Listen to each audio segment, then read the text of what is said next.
हे निव्वळ पीआर आम्हाला बोलताना किती सकाळी तिथं बोललोय आम्ही, मीटिंग झाली, दिलेली वेळ पाळली, लीड बाय एक्झाम्पल. तुम्ही लीडर चांगले असाल तर या गोष्टी तुम्हाला सगळ्या मिळणार, मान मिळणार सगळ्या. आम्हालाच का मिळतो? आम्ही वेळ पाळतो. चालू झाली मीटिंग ना बरोबर 4 वाजता. किती स्पीड आलो असेल असं तुम्हाला वाटतं? आम्ही बिलीव्ह मी 140 च्या स्पीडने मी गाडी चालवत होतो आता येताना, कारण तिथली मीटिंग लोक सोडायला तयार नाहीत. ते स्विफ्ट घेतले, ते पेढे वाटतायत, ते शूटिंग चालू आहे, याला साहित्य हलवता झालं. 150 ते 160 50-60 लोक तर सहज होतील. लोक उभा राहिले, या लाईनच्या पुढे एक लाईन लावली परत त्यांनी खुर्च्यांची. आम्हाला हलता येईल तिथून, पण आम्ही दिलेली वेळ तुम्हाला पाळली. विवेक सर म्हणले चाल जायचं आपल्याला 4 ला चालू करायचं आहे. त्यांनी कुणाचा फोन केला होता सर, 4 ला 10 मिनिटं कमी असताना आम्ही येतोय, बरोबर 4 वाजता प्रोग्राम चालू करायचा आहे. ही कमिटमेंट आहे मित्रांनो. 140 च्या स्पीडने गाडी चालवा, कुछ भी होवे, लेकिन 4 वाजता इधर कार्यक्रम चालू होगा. इथून पुढे हे पाळायचं आपल्याला मित्रांनो.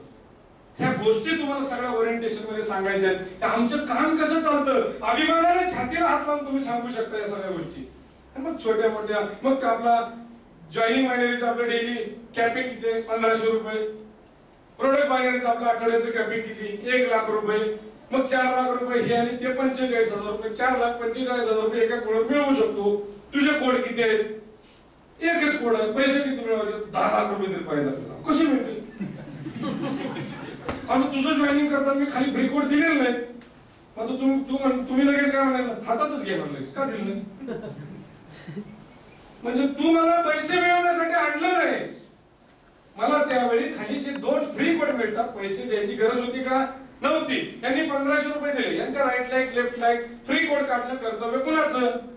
आपल्याच. ज्यांनी लॉग इन केलं ते लॉग इन करतात का? त्यावेळी नव्हते करत. यांचं नियोजन कुणी करायचं? माझ्या ए साइड आणि बी साइडला सगळ्यात जास्त पैसे मिळतील असं मी प्लॅनिंग केलंय. आपण निवांत आपलं कॅपिंग ठरलेलं सरळ आहे ना. पण तुम्ही तुमच्या डाउनलाईनला जास्त पैसे मिळतील त्याचं नियोजन जर केलं, त्याचं कोडचं नियोजन केलं, मिनिमम 3 कोड द्या प्रत्येकाला. आपल्याकडे तर 7 घेतात, 15 घेतात, 31 घेतात कित्येक लोक. सर काय त्रास होतो ना कोड जर नसतील तर? समजून घ्या. इथं झालेलं उदाहरण आहे. त्या माणसाला ओळखू शकत नाहीत आपलं. त्या माणसाची इतकी मोठी ताकद आहे. आजही त्या माणसाकडे बघा, त्या माणसाचं वय बघा आणि त्या माणसाची उमेद बघा. लाजवेल 18-20 वर्षाच्या माणसाला लाजवेल, पोरग्याला लाजवेल अशी त्यांची उमेद आहे. आणि त्या माणसाला तुम्ही 2-3 कोड देताय.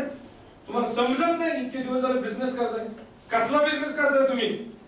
त्या माणसाला 10 कोड 15 कोड पाहिजे होते. इतके पैसे मिळवण्याची त्यांची उमेद आहे, ताकद आहे.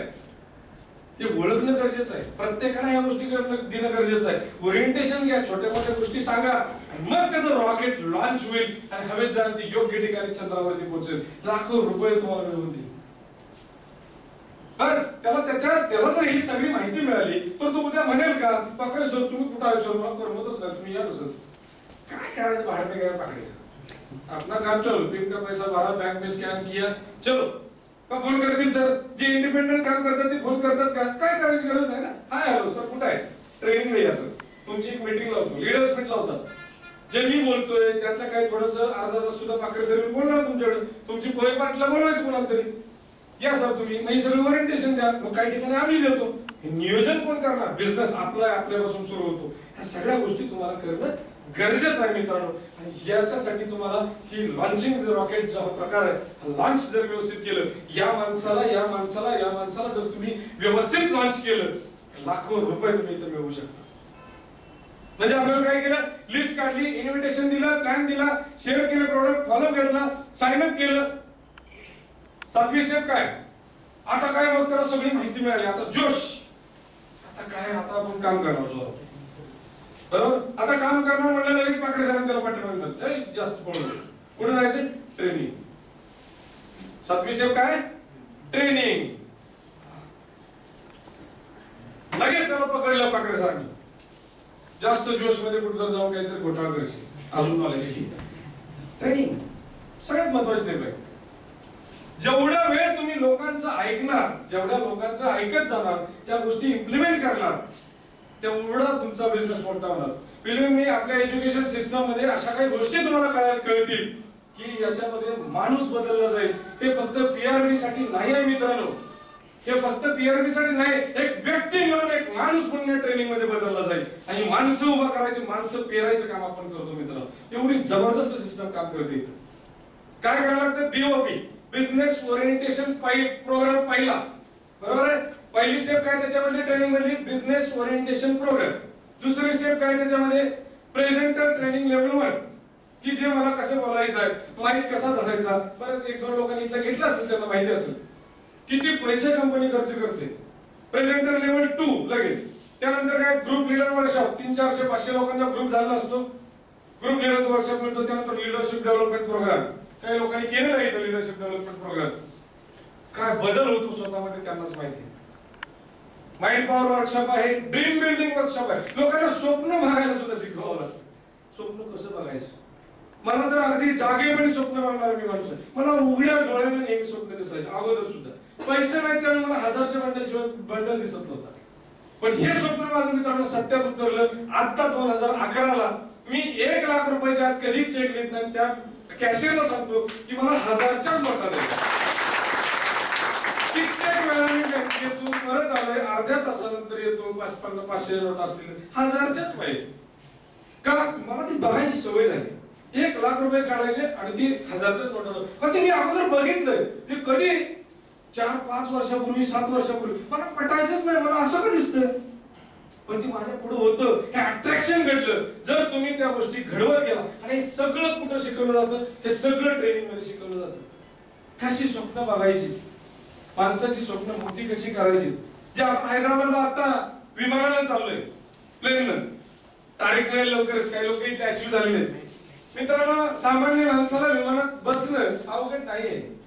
10,000-20,000 रुपये तुम्ही घालू शकत नाही, 20,000 रुपये घालू शकतो ना. आपण प्रायोरिटी बदलले नाही ना. आपण आता गणपती बाप्पाला कुठेतरी वर्गणी देतोय, काहीतरी वेगळा खर्च करतोय. हे जर तुम्ही प्रायोरिटी बदलली नाही, आपण प्लेनला जायचं 20,000 खर्च होते, जाऊ शकता तुम्ही, एवढं ऍडजस्टमेंट करू शकतो. पण ती प्रायोरिटी नाही आहे सध्या. पण ह्या पीआरबी मुळे, या कंपनीमुळे आपल्याला हैदराबादला विमानानं जाण्याची संधी मिळाली. काय स्वप्न तयार होणार आहे लोकांचं. विमानात बसलेला, इथे बसले किती लोक विमानात बसलेत आतापर्यंत? माझाही असंच एक दिवस हात खाली होता, पण तो हळूहळू वर गेला. आणि याचंही निश्चित नेटवर्क मार्केटिंग इंडस्ट्रीमुळेच ह्या गोष्टी घडतात. मित्रांनो, पहिल्यांदा विमानामध्ये बसलो, हा अनुभव सांगायला अर्धा तास, पाऊण तास लागेल. बोलू कधीतरी याच्यावरती. फार विचित्र अनुभव. हा अनुभव त्या लोकांना बघायला मिळणार आहे, ऐकायला मिळणार आहे. सगळ्यांच्या बरोबर तो आपल्याला भोगायला मिळणार आहे. तिथून काय जबरदस्त अनुभव. मला तर वाटायचं विमान खाली येते की नाही, मी वरच राहतो. मला असं इतकी भीती वाटायची. बाथरूम शोधायचं, मी पहिल्या 5 मिनिटात बाथरूम शोधले. काय माहितच नाही आपल्याला. ही स्वप्न कशी बघायची, स्वप्न मिळवायची कशी, याचं सगळं एज्युकेशन आपल्याला ट्रेनिंग मध्ये दिलं जातं. ह्या 7 स्टेप फार महत्वाचे आहेत आणि सक्सेसच्या 8 स्टेप आहेत मित्रांनो. 8वी स्टेप आपल्याकडे राहते फक्त. कुठली सांगण्या अगोदर मी असं म्हणेन की सर्वांना पैसे तर मिळवायचे, सक्सेस व्हायचंच आहे. त्याच्यासाठी या सर्व स्टेप करायला आपण तयार आहे. अरे अग्री? तुम्ही अग्री आहात सगळ्या 7च्या 7 स्टेप करायला? 8वी स्टेप मी काही सांगितली, 8वी स्टेप मी काहीही सांगितली तरी मी करायला तयार आहे.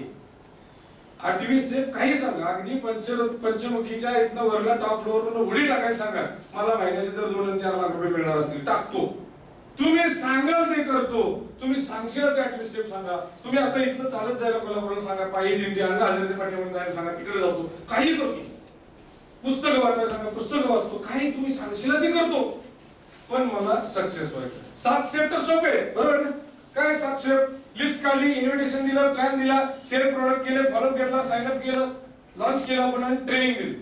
8वी स्टेप काही असू दे. असं किती लोकांना वाटतंय की 8वी स्टेप काहीही असू दे सांगा आम्ही सक्सेस होणारच.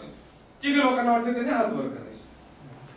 हॅलो, सगळ्यांनाच वाटतं काही असू दे, उडी टाकणार वरनं. गुड, जोरदार टाळ्या वाजवा. अतिशय इझी आणि सोपी स्टेप आहे 8वी. Repeat again 1 to 7. Repeat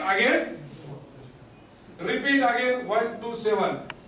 7 step फक्त रिपीट करायचे. 8वी स्टेप आहे. काही करायचं नाही वेगळं. त्या 7च्या 7 स्टेप आपल्याला रिपीट करायचे. त्या 7 स्टेप जर रिपीट करत राहिला नेहमी तुमची लिस्ट तयार राहिली, नेहमी तुम्ही प्लॅन देता स्वतः, नेहमी इन्व्हिटेशन देत आहे, तर नेहमी तुम्हाला फील्ड नाहीतर पाकरे सरांना जर आता वाटायला लागलं मी फार मोठा लीडर झालो, मी काय प्लॅन बोलून देणार प्रॉब्लेम सक्सेस नहीं मिलेगा, नामलैन का कोई तो अलग आगे जाएगा. कारण बायनरी मध्ये ह्या प्लॅन मध्ये मित्रांनो माझ्यापेक्षा सुद्धा तुम्ही जास्त पैसे मिळवू शकता. ज्या माणसाची बायनरी जास्त मॅच होईल त्या माणसाला जास्त पैसे मिळणार. असं ठरलंय का की आपल्याला जास्त पैसे मिळणार? इथं काय नाही, कॅरी फॉरवर्ड होणार त्याच्या एका बाजूला, आपण पण जास्त पैसे मिळवू शकतो. त्यामुळे तुम्ही सगळ्यांनी ठरवा, बिझनेस आपल्यापासून सुरू होतो. मला जर सक्सेस व्हायचं असेल तरी 8च्या 8 स्टेप मी करायला तयार आहे. आणि स्वतःची एक काहीतरी खूनगाठ बांधा की खरोखर आपल्याला काहीतरी इतिहास करायचा आहे. हे बेळगाव मध्ये या मातीमध्ये जसा छोट्या मोठ्या लोकांनी आमच्याकडे ज्या गोष्टी साताऱ्यामध्ये असेल, मुंबईमध्ये असेल, आता श्रीकांत गुरु असेल, कुणी गाड्या घेतल्या, कुणी घर घेतलं, प्रत्येक बऱ्याच गोष्टी लोकांनी केलेल्या आहेत. त्या गोष्टी तुम्ही ठरवा स्वतःशी, त्या गोष्टी करणं फार गरजेचं आहे. आणि हे करायचं असलं तरी या सगळ्या सरांनी सांगितलेल्या थोड्या वेळापूर्वी सगळ्या गोष्टी आणि ह्या 8 स्टेप करायला तयार राहा. मी परत एकदा विवेक सरांना मी इन्व्हाइट करतो इथे या 8 स्टेप मी संपून, आणि मला तुम्ही गेले 1 तास जर सहन केलं त्याबद्दल मी तुमचं परत आभार मानतो आणि मी थांबतो मित्रांनो. धन्यवाद.